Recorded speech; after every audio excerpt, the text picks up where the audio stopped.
Welcome to another episode of We Watch Shudder. My name's JD. Who's here with me? You know who it is. Why are you even asking me? Oh, listen, I'm doing the JD thing where I forget that other people listen to this show. It's me, it's Michelle. Hi. It's Michelle. It's always Michelle. I just knocked so many things over on my desk, and I bet the microphone caught all of them. Good times. Perfect opportunity to blame it on the cat, and you blew it. The cats aren't here, and I'm too honest. Well, that's your downfall, Michelle. That's your downfall. I feel like I've had a couple downfalls, including this movie. Oh, wow. Spoilers. Actually, wow. I didn't hate it. I'm very good at roasting. Here's the deal. Sometimes I feel like, do I have the mental capacity to keep doing We Watch Shudder? Am I able to keep talking about things? I still like talking about things, but like, my life's kind of falling apart occasionally because that's how lives go. Like, there's ups, there's downs, there's highs, there's lows. And I'm like, you know what? I really enjoy it. I really like talking to my friend JD. But then sometimes we have to do an episode about Night Patrol. So. Jesus, dear. I mean, we don't have to, Michelle. We can just make this the episode and be like, all right, well, that's. I think that says everything we needed to say. I think I just get very upset when my hopes are dashed and diced and put into a blender. All right. Well, we're already diving into it, and interestingly enough, diving right into it seems to just also coincidentally be the therapy portion of the episode this week. Listen, I have had some shit going on. Should we tell people what we just went to see, Michelle, before we recorded this episode? I don't know. Are you able to do it without yelling? Let me put it this way, guys. Yes. Michelle's reaction that you just heard to Night Patrol, my reaction to this movie was significantly worse. Here's how bad my reaction to this movie was. I was just not enjoying it. It was a mystery movie, right? We went to Marcus Theaters, is the chain in our town, and every couple of Mondays, every other Monday or so, they do a mystery movie, which is like an advanced screening of something that's about to be released. It's typically something that's coming out either that Friday or the next Friday. But, of course, it's a mystery movie, so you don't know what you're going to see. Sometimes they specifically label one a horror movie. And so we went to that tonight thinking maybe it would be Hokum, which is coming up soon. And it turned out to be a movie called Over Your Dead Body, starring Jason Segel and Samara Weaving, which, first of all, I felt a little bamboozled because nowhere is on, and I mean specifically on like the Marcus Theaters website, they don't even label and classify this as a horror movie. So why was it the option for the horror edition? That's just a whole thing. I think if I had liked the movie a little bit more, I probably would. Anyway, the movie made a dumb choice, and I got up and walked out of the theater. It's been a long time since I walked out of the theater. Time. Yeah, when we got to the part that we won't get into details about, right? It's, I mean, no spoilers. It would be a pretty big spoil. But John and I looked at each other and we went, "Yeah, we kind of expected that," because even I was like, "It is going a little too yeah, much." And I want to be very clear. As always, there are choices people can make, and just because I didn't like them, I'm not going to say, oh, nobody should ever go see this movie. It's terrible, blah, blah, blah, blah, blah. I liked it, for the record. Michelle loved it, apparently. Yeah, I laughed she thought it was really hard. Good. Apparently, she's thinking, and now I do maybe a little bit feel bad that I didn't stick around because she's suggesting to me that things got significantly better. We were already like an hour deep in the movie, and I wasn't really connected to it. You were disappointed it wasn't Hokum. Like, and I mean, you're not wrong. That. Yeah, but I would have. That was significantly peppered it. not at all, Michelle. Like, we sat there for an hour, and I didn't laugh at a thing. I didn't laugh once the entire time I was sitting there. I just it is a kind of comedy. 25-year-old JD would have fucking loved this movie.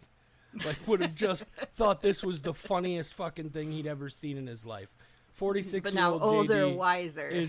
I wouldn't even necessarily say wiser, just different. just different. And I was just like, you know what? I Walmart's gonna be closed, and I got groceries I gotta pick up. It's just call it a day here, and cut my losses. I may, when it comes out on streaming, just skip ahead to the point where I walked out and just watch the rest of it to see what happens. But yeah, Over Your Dead Body, Jason Segel. And this is even one that is like, I wasn't even against seeing it. I was interested in seeing it. I just wasn't expecting this as an option tonight. And then what a disappointment. If you were going to give it a skull rating, Michelle, how many skulls would you have given it? I'm giving it a 1. This is the rare 1 skull for me. You would have to do something really egregious for me to go out. Like, I haven't even given, like, the August Underground movies a 0. So, you know, it is what it is. But, man, I did not enjoy this. What was your rating? It would be at least a 4. Wow. I laughed so hard. Oh, yeah. A lot of people were. When the stakes are upped and they're like, hey, some real danger is actually going to happen. This is not just slapstick comedy. They up those stakes real hard. There's a lot of really gruesome stuff. It gets real bloody, real entertaining. Not necessarily horror, like you said, but the original was. So. Well, that's cool. This is what happens when you bring something to the U.S. Let me ask you this, Michelle, because this is a remake. We're doing like a little bonus episode for these guys before we get into Night Patrol, probably because apparently Michelle's not going to have much to say about Night Patrol, or I don't know, maybe a lot because she's pissed. We'll find out. But is the tone of the original quite as deliberately goofball humor as like the first hour of this was in so many ways?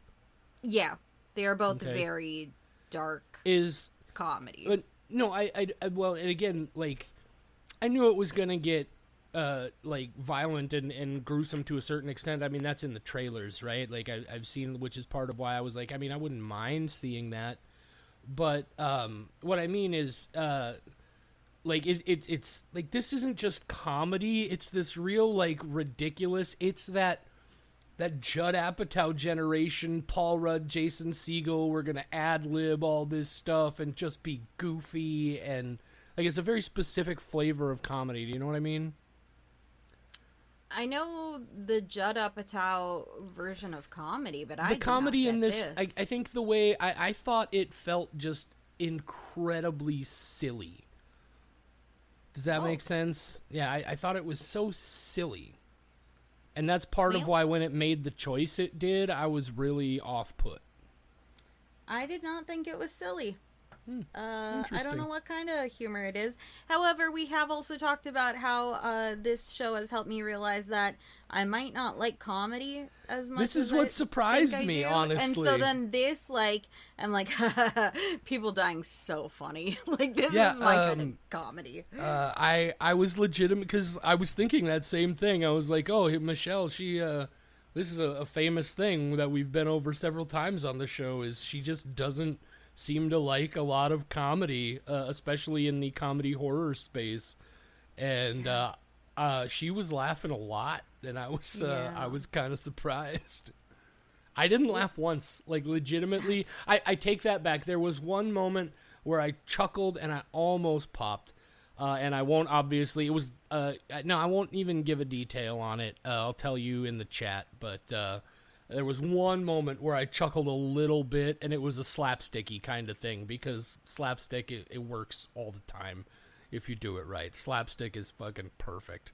Oh, somebody fell down and got hurt.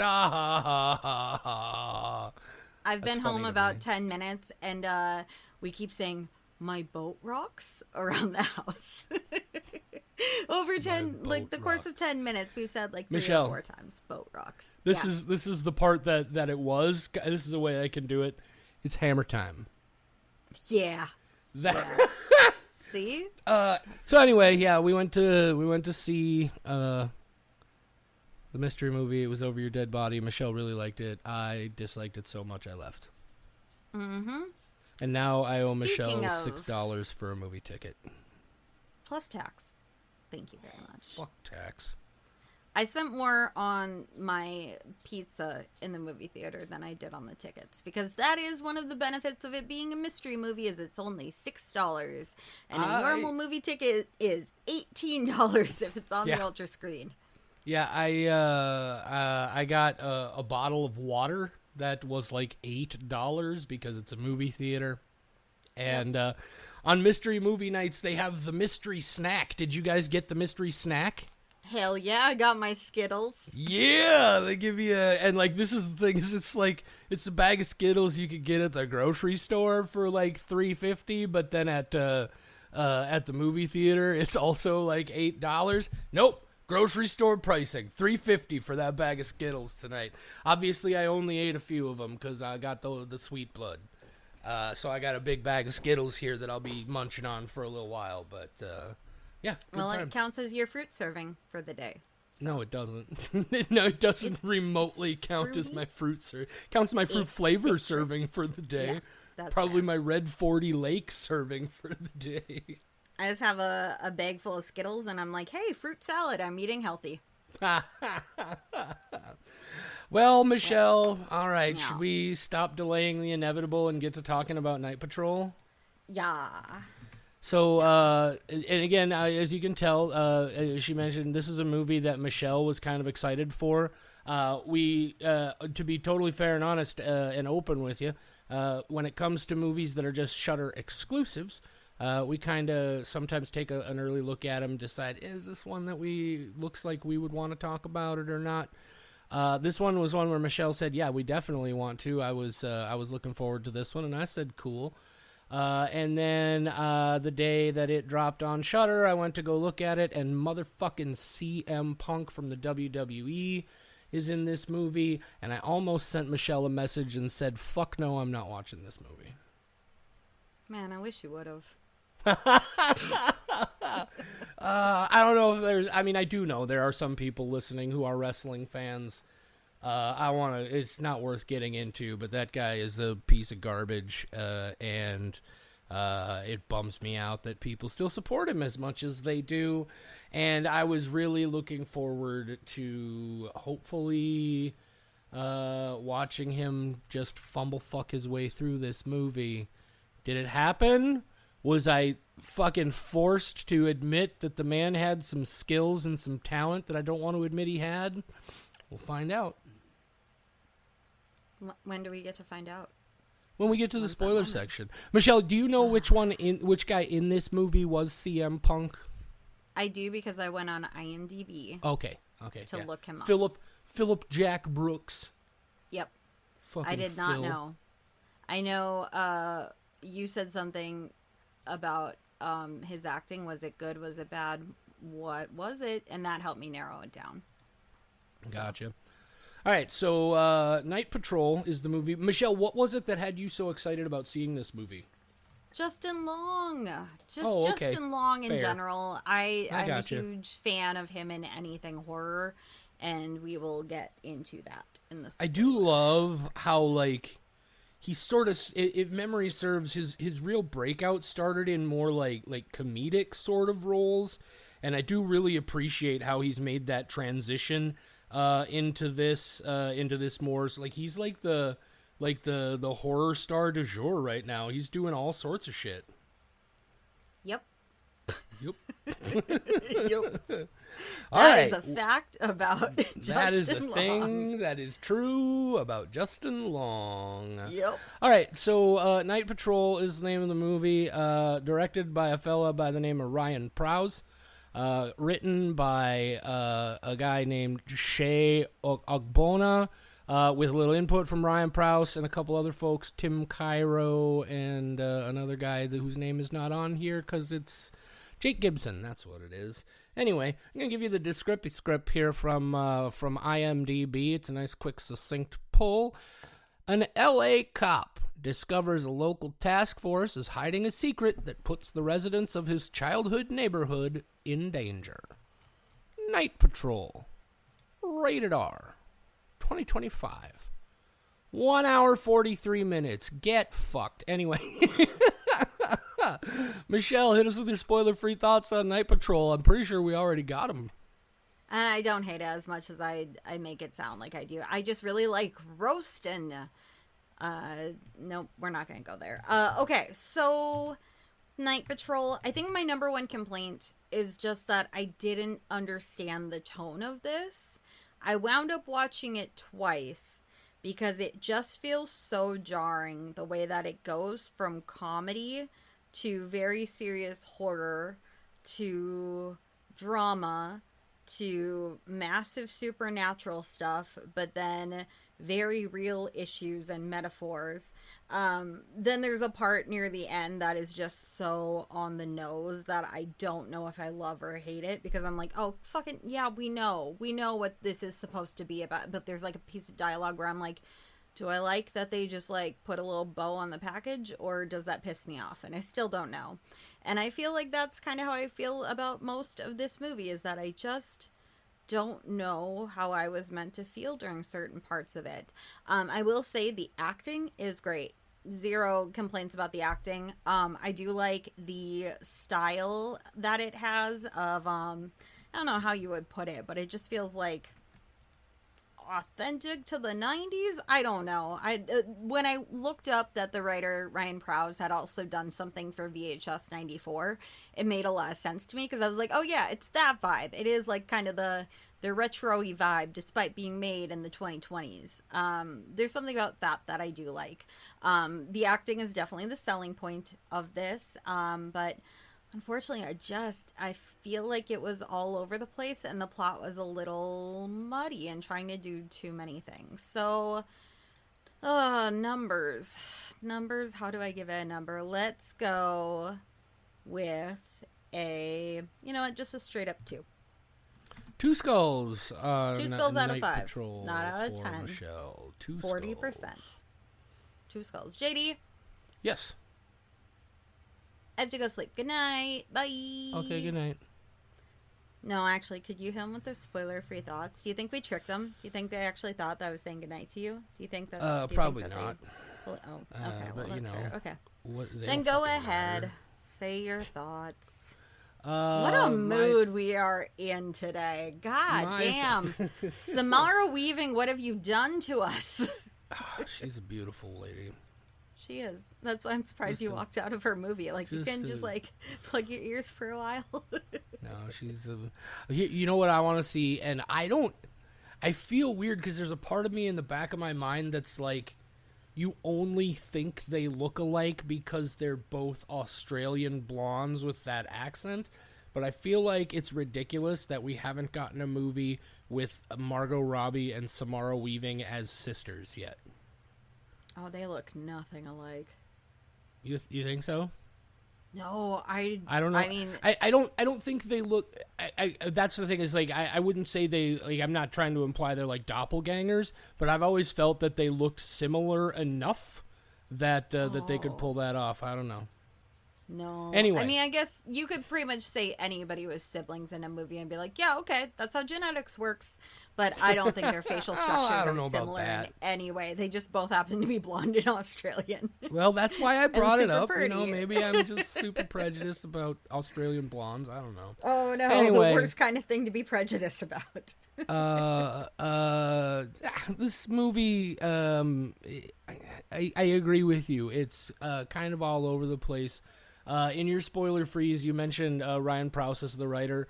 I made it about 20 minutes into this movie, and I was like, oh, man, I really need to go look and see who wrote and directed this movie, because there's some topics and some language in this that's really potentially problematic depending on where its source is. And thankfully, this fella, Shea Ogbonna, it seems, is the primary writer on this, with a little bit of assistance from Ryan Prowse and those other 2 guys. And he is a person of color, I believe, an African-American. I didn't look too close into it. But that definitely gave me a certain amount of relief on that side of things. However, it also made it very clear that in a lot of ways, I am also the wrong person to do a lot of real deep commentary on this movie. This movie is not about my issues. Now, I understand what it's talking about. I agree with what it's talking about. But I spent the whole movie being like, man, how am I going to talk about this without sounding like I'm trying to be a white savior? But overall, I was enjoying it, and then it got a little long in the tooth. That's my new favorite phrase. Hour 43. This did not need to be. It could have been $1.20, and it would have been just as good. It was my very, very great pleasure to discover that CM Punk Phil Brooks is in fact a terrible actor. And I will say that as a person who goes out of his way to not insult anybody's skills and abilities. But that guy, fuck him. He was awful, predictably awful. And that actually made the movie a little bit brighter in my eyes personally. I did come down, however, at the same place with you on this one as a two skull. Didn't have a lot against it. It just did not work for me. And again, I really... there were bits of the tone, like you said, that didn't just, I wasn't quite sure what it was trying to do. And I just kind of started wondering if maybe it's just an element of it not really being for me in the first place. It was a movie. That we can agree on. It on. was a movie. I do think it's funny that this is one that you're like, man, it's way too long, and it's only 13 minutes over the standard 90-minute runtime. Well, no, Michelle... 90 minutes is the longest any movie should ever be. That doesn't mean it's okay for every movie to go 90 minutes. There are some movies that are 75-minute movies. I can assure you that while I do not remember which movie it was, there's definitely been several movies that we have talked about on this show where you're like, I could have used more than 90 minutes of that. Could have used a little bit longer. So you are a fucking liar. Look, Michelle, I don't know how long you've been doing this podcast with me. I don't either. But how is that a revelation in any way, shape, or form? JD, breaking news, JD's a hypocrite. JD doesn't even remember what he rated the movie last week. I barely remember what the movie was last week. I don't know, did I like it? Did I not like it? Do you remember? You gave it a 5. So. Oh, did I? Yeah. What was it? Somnium. Oh yeah, it was some. I know and that's why I didn't know, because I just forgot what it was. But, okay. Because look, guys, yesterday was bicycle day. I ate a small amount of acid late in the day. It was a really fun experience, but I'm still kind of, I'm feeling a little extra good about myself and a little extra silly. Which is great because you walked out of a movie because you were so upset. So you're like, I'm feeling silly and great. Michelle, let's be fair. You know why I walked out of that movie. I do. It's just very funny that you're like, before and after, you're like, I'm in such a good mood. I did walk out of a movie. Well, that's because that movie was starting to buzzkill my good mood. Can you explain to other people what Bicycle Day is so that they don't have to Google it like I did yesterday? Because I had no idea. Why would it be a problem for them to Google it? Well, just so that they don't have to stop what Bicycle they're doing. Day is the anniversary of the day that Abby Hoffman first, basically it's the day he discovered LSD. He was doing experiments in his lab, synthesizing a variety of chemicals, and one day he was working on one in particular, and these are all things that he knows nothing about. He's just making them and like, I wonder what this does. It's a real adventurer. And he made that one, and he didn't even ingest it intentionally. He figures he had just gotten some on his hands or something, and it absorbed into his skin, and he was riding his bicycle home from the lab, and he started to trip hard. And he was like, it was just the most delightful experience. Everything was silly and weird, and there were weird colors and things. And he's like, I wasn't sure. And then the next day, or maybe a couple of days later, I don't know the details on that part, but he went back in and he synthesized it again, and he started deliberately testing it experimentally. His first no way to know whatsoever how much that initial dose was, because it was accidental. He didn't even know what he had done. But his first intentional experimental dose was 250 micrograms. And if you know anything at all about acid, your standard tab of acid runs about 100 micrograms. So Abby Hoffman's first intentional acid experience was 2.5 fucking tabs. And if you know anything about acid, that's a fucking wild place to start. Holy shit. But anyway, yeah, ate a little bit of acid yesterday. It does fucking amazing things for my depression, and I'm feeling really good right now. And that movie was starting to harsh my mellow. And I was like, man, just go home, drink a soda pop, eat a cookie. Ride a bike. Just take a bike around the block. No. Not because of the acid, just because, I'm way too fucking old to ride a bike. Old and fat. It's so fun, though. You go so fast. We're really trying hard not to talk about this movie. I mean, no, I just think Bicycle Day is fascinating. I'd never heard awesome. about it before. And it's April 19th. So. April 19th is Bicycle Day. One day before 420, fucking amateur 420. hour for weed tourists. Yeah. I'm not even religious, so I don't celebrate 420. Fucking hobbyists. Go back to your fucking, ooh, I might eat a 5 milligram gummy JD, when I you're get home harshing from my work buzz tonight. now. I haven't even done acid, and you're harshing. All right, so killing the this is vibe. where we're going to talk spoilers on Night Patrol. If you want to see the movie before we spoil anything, this is where you're going to want to pause the episode. And as typical, I don't know if anybody says as typical. It's usually as usual, but I don't like to do things usually. So as It's typical, the acid. Michelle, I'm not currently still I'm not still tripping. Michelle is Jesus Christ. It could anyway. be influencing your speech. Who knows? Anyway, this is the I know, Michelle. This is where Michelle even have a summarized. bike. Oh, for Christ's sake. The beautiful part about this is Michelle taking her revenge on me for the literal 4 years of interrupting her and being a wise ass. And even more so, she's at least interrupting me to be funny. I was interrupting her to be correct. Oh, yes. So correct. Just the time. Just the on most subjective matters. Just the most fucking male of toxic traits. Now I get to be the male toxic trait. How do you Anyway. like that? Yeah, so it's this Michelle's gonna summarize the plot of Night Patrol for you. She has memory issues because of a traumatic brain injury, and so we call this the TBI TLDR. This is I'm not gonna tell people again, Michelle, that if they want to skip it, there's timestamps in the. Thank in you. the. I did that the last time, and I guess I kind of just did it now anyway. But I did it. Man, I gotta stop doing this. That's 2 episodes in a row. I'm sorry. Now it's just, you know that you're going to do that thing where you fixate on how much you shouldn't do it going forward. And every episode going forward will be, hey, don't worry, I didn't tell them to skip your part. Wait, I guess I just did tell them how to skip your part to check the timestamps. It's going to Look, Michelle, it's been, 3 weeks since we added a new rule to the drinking game, so... Yeah, if this is... if JD has said that you don't have to listen to the other person on the show who just happens to be a woman, take a drink.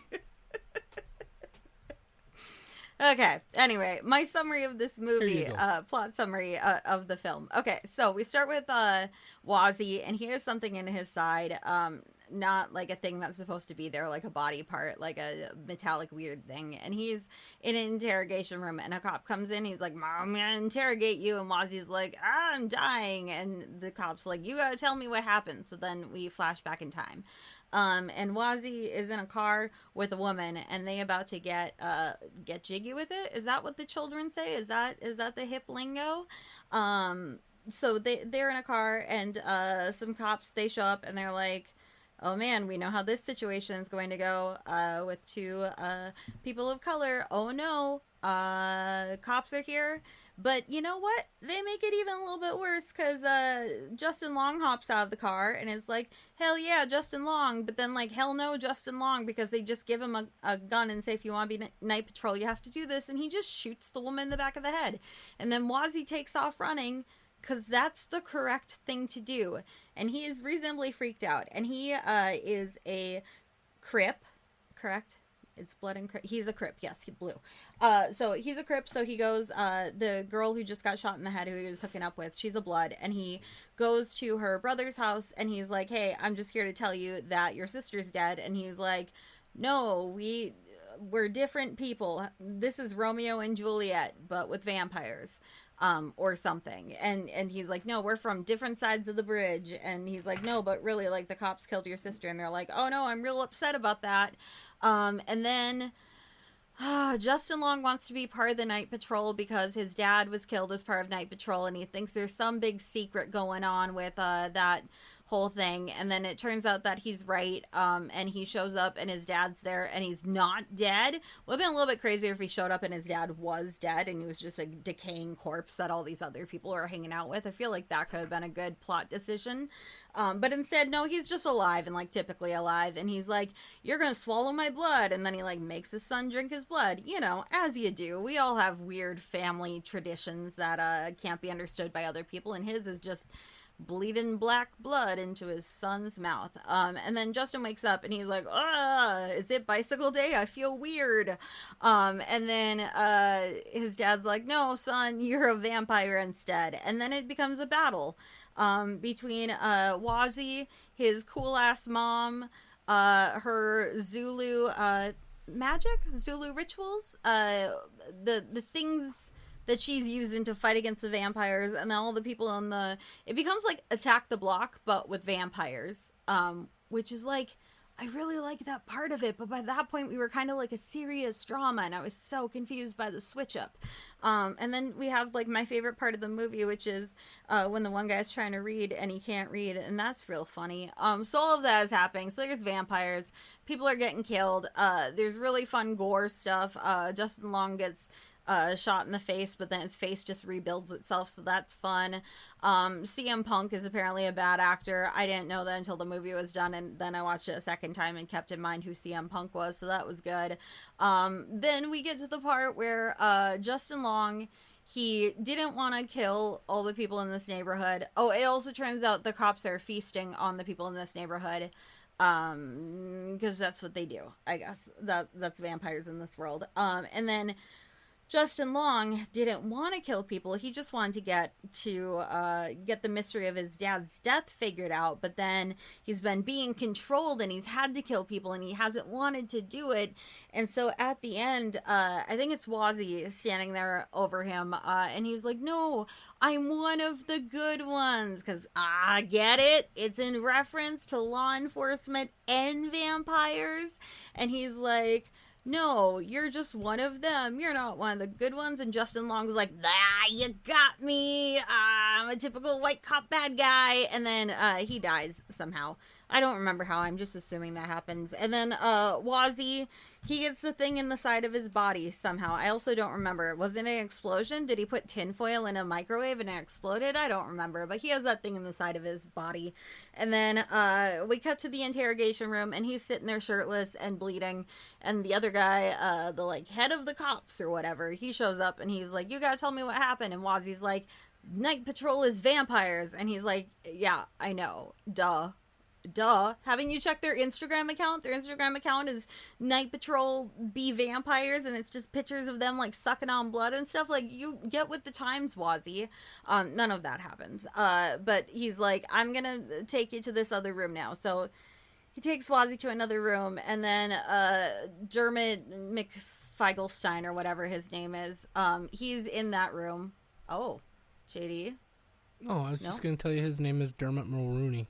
Oh, so you're going to correct me? You're interrupting to correct just a couple minutes. Because Dermot McFeigelstein was so clearly a good attempt to actually get his name right.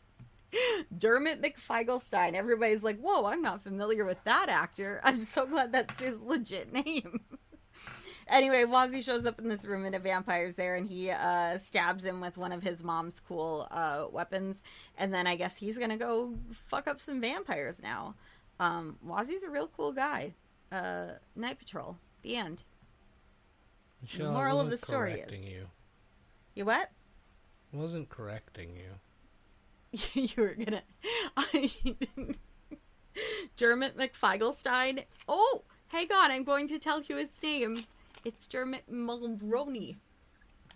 Yeah, Michelle, my assumption was because I know your memory is not the greatest, perhaps you just forgot specifically what his name was, and I'm trying to assist and tell you what his name was. But isn't it so much more fun when I don't know his real name? No. I think it's way more fun anyway, this is really fun for other people, I'm sure. You made me sad. Well, don't be sad. I get sad that people think that I'm dumb because I don't remember things because my brain's broken. Michelle, nobody thinks you're dumb because your brain is broken. Yeah, they think I'm dumb because I don't know basic things. Well, anyway, Night Patrol, guys. Here's the fun thing about this is, wow, here I go correcting Michelle again. I find it hilarious, Michelle, that the summary of this movie that I read, the descripty script, is an LA cop discovers a local task force is hiding a secret that puts the residents of his childhood neighborhood in danger, and not once in your entire summary did you mention Wazzy's brother, who is a cop. Oh, yeah. That's a pretty good part of it. I was just focused on Wazzy and then blanked everything out. No, I was like, oh yeah, Justin Long's totally there. Tusk guy, he's there. It's totally understandable. The other thing that I do find it interesting that you didn't bring up is how he goes full bore into the classic Zulu warrior armor and weaponry and everything, and goes to war with the vampires. Which actually was a part of this that I really enjoyed. It's one of those things where you see it coming just before it happens, and then it happens, and you're like, "That's rad." It was a fun decision, but see, the thing is, I like when this is that the full blown action moments of this, where shit is just really going crazy, is what I love about it. Agreed. But it starts as such a it starts as a sinister, dark thriller about corrupt cops just killing black people. We don't know about the vampire thing until a half hour into it. So it starts in a very serious manner. So by that point, I was already solidified as oh, this is horror in the fact that we're talking about real issues. And that Wazzy's brother is a cop and he has that conflict and he knows that Wazzy's into some shit he's not supposed to be into. And I was like, okay, well, I can get on board with this story. And then no, Zulu warrior shows up near the end. How do we get between those two spots? It's a leap. And I guess I interestingly enough, considering what we just talked about with Over Your Dead Body, I didn't find that transition quite as jarring as you did. In fact, the way I experienced it was, I think both of you had mentioned at one point that you had to restart the movie because you felt like maybe you missed something, and then I was like, yeah, so did I. Because what really then brought me into this was I love the way it subtly starts to indicate that something fucking strange is going on here, right? You start with that group of guys, that group of Bloods, that the one girl's brother, what is her name, Primo, her brother, who's the leader of her brother's the leader of the gang, and all of those guys are talking about these wild conspiracy theories, and you figure they're just talking about conspiracy theories, and then they get out there to find the body, and they have some kind of this we got to put the energy pyramid on her and keep away this demonic energy, and I'm like, what is going on? And then he goes to meet his mom. You know what, Michelle? I've been sitting here thinking about this. It's still not my movie, but I'm gonna make this a 3 skull. I was going back and forth between a 2 and a 3. I'm gonna bump it up to a 3. Let's get that out of the way right away, because there is a lot about this movie that I enjoyed. I'm realizing that more. So I agree with you. I even really enjoyed the actiony bits on this. I thought that was great. I feel like. Again, I thought the movie felt a little over long. I think there are ways you could have trimmed it up, made it a little bit more forward. And I don't disagree with you that a lot of the metaphor felt very much like it wasn't even trying to be metaphor. And I think that's the thing, because that's the conclusion I ultimately came to, is I don't think it had any intention of being subtle at all from the get-go. I don't think it did either. I just did it have to be that on the nose. Yeah, I'm one of the good ones, is the line. But, like, come on. Yeah. But so that specific line of dialogue maybe was I don't know if that's a bridge far enough that that it would wrap this up into a like, oh, that did the whole thing in for me, but I certainly know what you're talking about. I didn't have a on lot that. of positive things to say outside of that, so it was not just that one thing. That's fair. That's fair. But no, like I said, I agree with you on the fact that the tone does become a little confusing. I did try to sort in what I believe is I feel like this is trying to be like, for example, an African American heritage superhero sort of situation, but in a more horror-based context, right? And I think it definitely has moments where it's reaching for something a little bit more dramatic and heavy, but I feel like it was I at least understood what it was trying to do. Do I think it got there super successfully? For my part, no, not really. But it did a lot of things that I liked. And again, I do have to give it some credit because I got to watch CM Punk just fumble fuck his way through this whole thing. So that's where they could have trimmed 20 minutes out of this movie, Michelle, is just edit that fucking character out of there so I didn't have to watch his stupid face. You made such a big deal about CM Punk being in here that I expected him to be one of, like, the main guys. He is. Like, I mean, he's the bad guy's right-hand man. He's not, like, top 5, though. What are you talking about? Justin Long, Wazzy's brother, the cop, Wazzy's mom, and then Justin Long's dad. That's the top 5. And I haven't even gotten around to where CM Punk would go in there. Wazzy's friends are like the other ones. Wow. He's the primary violent villain, Michelle. How can you possibly suggest he's not one of the important characters of this? Oh, I've reached the point where I've somehow got you arguing that CM Punk is an important part of this movie. Oh, no, the character is an important part of the movie. CM Punk can fuck right off to hell. Michelle, he assaulted people in the workplace because he felt disrespected by them. I don't know who he is. He sounds like a real punk. He went to he went to court with a person who was supposed to be his best friend over a very significant multi-million-dollar lawsuit with the WWE the first time he left the company because of comments he made on his friend's podcast, and promised to handle all of his friend's legal fees and everything, because at that point he was a millionaire from his work, and his buddy Colt Cabana was still, working away on the indies and making a decent living for himself, but not at the kind of money to fight a legal case against the WWE. And then when the case was over, and they won, by the way, he just shafted him and didn't pay any of his legal fees. Just fucked him.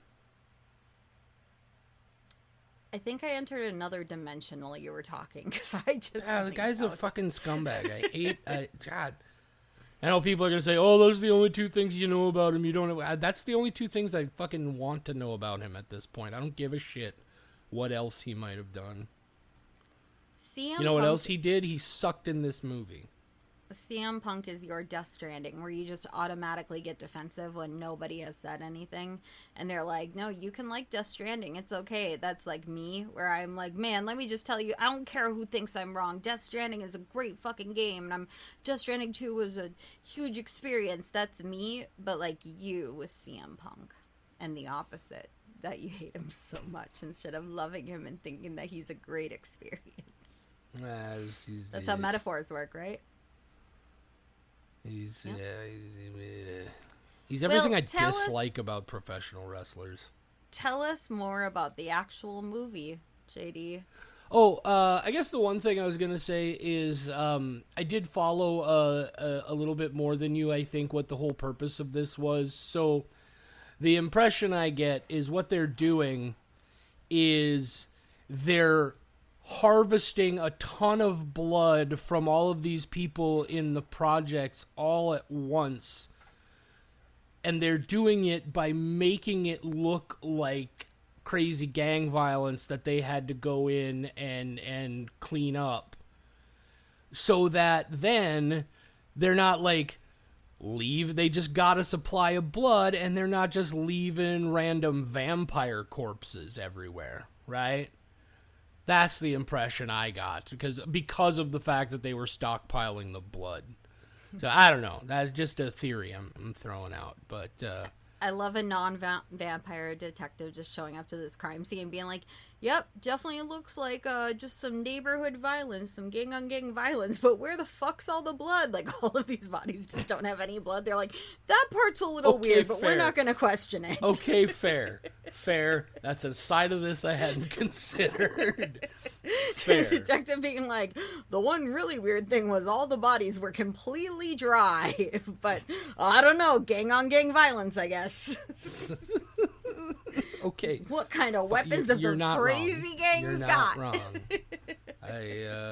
wrong. Look, Michelle, sometimes you swing and miss, all right? Sometimes you swing and you miss. Never. But I'm out here. I'm out here still swinging anyway. Hey, that wasn't the sound of you missing, though. That was you definitely ball to bat. That's what makes the click sound. So good job. Yeah. Yeah, good job. Sometimes just saying you I didn't hit 'em. swing and miss. Yeah, good job. You swing and you hit. What is happening? Are we done talking about this movie, Michelle?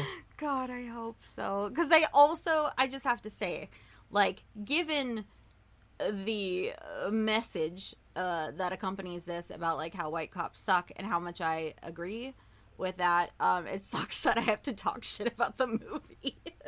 Where I'm like, man, this is about deeper issues. To, Michelle. Yeah, I did, because it's so much funnier, if I'm honest. Oh, maybe so. I guess that's why I'm fucking vomiting all over CM Punk. Fucking Philip. Except I'm funny about it. Oh, fuck you. CM's not the only punk around here. I do want to point out also, by the way, that the movie on 50 reviews right now is only 54% on Rotten Tomatoes, which makes it the green splat, whatever they call that. That's not fresh. Is it rotten? I imagine it's rotten. Yeah. And on the popcorn meter, which is the audience score, on even more 50-plus verified ratings, it's only a 35%. So we're not exactly out of line with the general consensus. Now, of course, that never means anything for sure. You might enjoy the movie, certainly, if you like. It is, I think, a somewhat unique take on a vampire movie. I like here's the part about it that doesn't make sense to me, right? Is, like, if they are blood-drinking vampires, why are they putting them silver caps over their teeth? I don't know. It doesn't matter. We don't need to go into it. Night Patrol. I would like to see this same writer-director duo just do a straight-up action film. Because the action part of this is... It's like this is two different movies that I enjoy, but then together it makes them bad. Like, I've had that experience. I like hot dogs, yeah. and I like chocolate milk. But if you put hot dogs in my chocolate milk, I'm unhappy, and I don't like any of this situation. Because I do like how this starts as a drama about corrupt police. I was like, oh, okay, I had no idea what this movie was. I assumed with Justin Long that we were going to get comedy humor, or horror comedy horror. I thought it was going to be that, but like, oh, it's not that. The horrors are real. And that's what this is about, is that, like, it's horrific what happens. And then we get vampires thrown in there. I'm like, oh, okay. But then it, like, the two just didn't mingle. Yeah, it was, I definitely agree that it was disjointed, for sure. Yeah. So that's Night Patrol, guys. It's on Shudder. It's a Shudder exclusive, so how long is it going to be there? Who knows? Probably a couple months or so. Over Your Dead Body in theaters starting Friday the 24th. Next week, we're watching Dolly. Michelle, do you know anything about Dolly? hell no. You don't know nothing about Dolly? No, I have seen the image and I have tried to keep very ignorant to that, which is also, I tried to keep so ignorant to Hokum and Obsession, and guess what trailers played before the fucking movie tonight, right before they come out? I sat there that whole time and I was just like, Michelle's gonna be so mad. I have been avoiding the trailers, and not only that, then they have a Disclosure Day or whatever the Spielberg movie coming out in June is, and I'm like, this is too much fucking information. This is telling me exactly what this plot is. All I knew before was aliens, and that's all I wanted to know. And now I know half of what happens in this movie. I will also quickly point out on that one that I did read an interesting headline the other day, which is that Steven Spielberg has said recently that because people, I guess, have been making that comment, apparently there's absolutely nothing from like the last 45 minutes of this movie that's in the marketing materials at all. Okay, so I still saw half the movies in the trailer. Look, I'm not saying you're wrong, Michelle. I'm just suggesting... I could tell you who the main characters are, what their motivation is, and what they're gonna spend half the fucking movie doing. Yeah, that's what a trailer is for, Michelle. No, I want zero information. Then don't watch the trailer. I don't, but then they give me a really detailed trailer. I mean, you didn't have to watch it. What was they gonna do? Get up and leave the theater? I do it all the time. Like, legitimately, if there are trailers that I don't want to see, I will get up and leave the theater as soon as they start going. Oh, and I just feel like I'm stuck and conditioned as a woman to just deal with what I'm given. This is what I've been served. It would be impolite to leave. Yeah, I'll just be inconvenienced for the sake of politeness. Well, what a weird fucking episode. Yeah, it really was. Well, we saw that movie and then we talked about this movie. And will it ever even get posted? Let's all find out together. Of course it will, Michelle. Why wouldn't it? Riley, you stop it. I don't know. Dog. Being this dog. Well. That's a good opportunity for us to just wrap it up then, don't you think? Yeah. Yeah. For like the third time. Every one of our episodes becomes like the third Lord of the Rings movie where it's just an ending. And then another ending. And then another ending. Say Night Patrol, Michelle. Should we permanently end, JD? Forever? No. End all of it? There will be no extra endings. This is the last episode of We Watch Shudder. No season 5. Goodbye. We're already in season 5, Michelle. Anyway. Oh, season 6. You thought I was talking about murder? Oh, I corrected you again. We need therapy. Say goodnight, JD. Night Patrol, Michelle. Night Patrol, JD.